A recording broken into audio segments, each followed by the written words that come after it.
കാലാവസ്ഥാ നിരീക്ഷണ കേന്ദ്രം പ്രവചിച്ച പോലെ യുഎഇയുടെ വിവിധ ഭാഗങ്ങളിൽ ശക്തമായ മഴ പെയ്തു.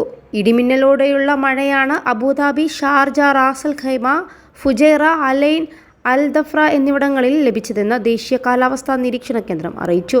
ഇന്നലെ വൈകിട്ടോടെ ആരംഭിച്ച മഴ പലയിടങ്ങളിലും ശക്തമായി തുടരുകയാണ്. അബുദാബിയിൽ ഇന്ന് ശക്തമായ കാറ്റോട് കൂടിയുള്ള മഴയാണ് ഉണ്ടായത്.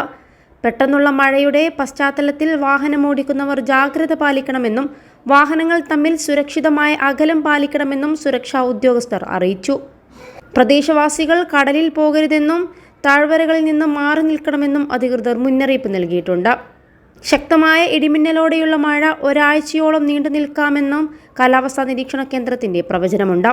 തെക്ക് പടിഞ്ഞാറ് നിന്നുള്ള താഴ്ന്ന ഉപരിതല മർദ്ദം, ഈർപ്പമുള്ള തെക്ക് കിഴക്കൻ കാറ്റ്, ന്യൂനമർദ്ദം, വടക്കു പടിഞ്ഞാറ് നിന്നുള്ള വായുപ്രവാഹം തുടങ്ങിയവയാണ് പെട്ടെന്നുള്ള കാലാവസ്ഥാ മാറ്റത്തിന് കാരണമായി വിലയിരുത്തപ്പെടുന്നത്. ഇതുപ്രകാരം യുഎഇ നിവാസികൾ പെരുന്നാൾ അവധി ആസ്വദിച്ച് തിരികെ എത്തുമ്പോൾ അവരെ വരവേൽക്കുക ശക്തമായ കാറ്റും മഴയുമായിരിക്കുമെന്നാണ് മുന്നേ വിലയിരുത്തിയിരുന്നത്. +2 ഡിഗ്രി കഴിഞ്ഞവർക്ക് വേൾഡ്സ് ഫസ്റ്റ് AR/VR ക്ലാസ് റൂമിലൂടെ സ്മാർട്ട് ഫോൺ എഞ്ചിനീയർ ആവാം. കൂടുതൽ അറിയാൻ വിളിക്കൂ ബ്രിഡ്കോ ആൻഡ് ബ്രിഡ്കോ. വരും ദിവസങ്ങളിൽ ശക്തമായ കൊടുങ്കാറ്റിനുള്ള സാധ്യതയും കാലാവസ്ഥാ നിരീക്ഷണ കേന്ദ്രം പ്രവചിച്ചിട്ടുണ്ട്.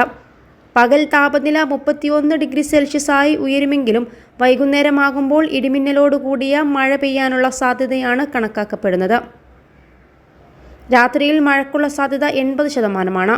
ശക്തമായ ഇടിമിന്നലിനുള്ള സാധ്യതയും പ്രവചിക്കപ്പെടുന്നുണ്ട്. ശക്തമായ മഴ കാരണം ചില പ്രദേശങ്ങളിൽ വെള്ളപ്പൊക്കത്തിന് സാധ്യതയുണ്ടെന്നും അധികൃതർ മുന്നറിയിപ്പ് നൽകി. ഹത്തയിലെ വാദികളെല്ലാം നിറഞ്ഞൊഴുകിയിട്ടുണ്ട്. പല പരിസര പ്രദേശങ്ങളിലും വെള്ളക്കെട്ടുകൊണ്ട് പ്രദേശവാസികൾ ദുരിതമനുഭവിക്കുകയാണ്. അതിനാൽ തന്നെ താമസക്കാരും വാഹനമോടിക്കുന്നവരും ജാഗ്രത പാലിക്കണമെന്നും മുന്നറിയിപ്പുണ്ട്. ഡ്രൈവർമാർ വെള്ളം കയറാൻ സാധ്യതയുള്ള വഴികളും താഴ്ന്ന പ്രദേശങ്ങളും ഒഴിവാക്കുകയും ഗതാഗത നിയമങ്ങൾ പാലിക്കുകയും വേണമെന്നും അധികൃതർ അറിയിച്ചിട്ടുണ്ട്. വിവിധ ഭാഗങ്ങളിൽ ശക്തമായ കാറ്റും മഴയുമാണ്. ഈ മഴയിൽ പല പ്രദേശങ്ങളും വെള്ളത്തിനടിയിലാവുകയും റോഡുകൾ ഒലിച്ചു പോവുകയും ചെയ്ത സാഹചര്യത്തിലാണ്. അതേസമയം പ്രതികൂല സാഹചര്യങ്ങളിൽ വാഹനമോടിച്ച് അപകടത്തിന് ഇടവരുത്തുന്ന രീതിയിലുള്ള ട്രാഫിക് നിയമലംഘനങ്ങൾക്ക് കർശനമായ പിഴ ചുമത്തുമെന്നും അധികൃതർ മുന്നറിയിപ്പ് നൽകുകയും ചെയ്തിട്ടുണ്ട്. യുഎഇയുടെ ആഭ്യന്തര മന്ത്രാലയം കാലാവസ്ഥയുമായി ബന്ധപ്പെട്ട് 10 ട്രാഫിക് നിയമലംഘനങ്ങൾക്ക് 2000 ദിർഹം വരെ പിഴയും 23 ബ്ലാക്ക് പോയിന്റുകളും 2 മാസത്തേക്ക് വാഹനങ്ങൾ കണ്ടുകെട്ടലിനും ശക്തമായ പിഴകളാണ് ഏർപ്പെടുത്തിയിട്ടുള്ളത്.